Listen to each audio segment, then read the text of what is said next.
Biz реалдуу рынок үйрөтөбүз да. Биздин программабыз 2 айда бир алмашат. Себеби 2 ай мурда үйрөткөн инструменттер иштебей калышы мүмкүн.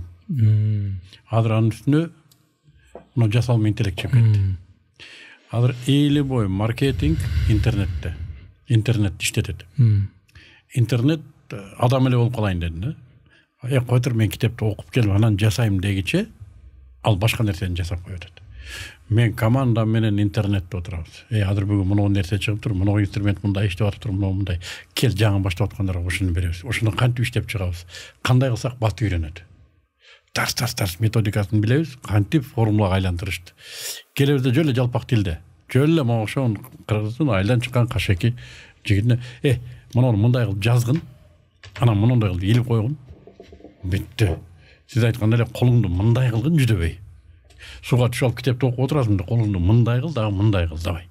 Бутуңду көтөр, курсагыңды жаткыр. Деп эле аны биз эмнеге тренинг деп аталат? Машыктырабыз. Айтып койсоң эле ал жасап кетпейт. Мына жерине ал өзгөртүү киргизиш керек. Мына жерде таракандар бар, коркунучтар бар. Сиз айткан суроолор мага жөн эле гүлдесте бул. Аерде андан дахшаттар айтылат. Сен гарантия бересиңби деп келгендер бар. Анан мен айтам, сен 11 жыл мектеп окутту. Сенден окумуштуу чыгат деди эле. Кана чыкканы? 11 жыл окутту. 5 жыл институт окутту. Кана сенден космонавт чыкканы? Фамилияңды 6 ката менен жазып атасың.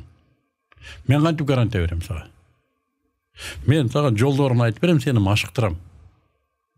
Сүф десе эле сен бизнесмен болуп калбайсың да.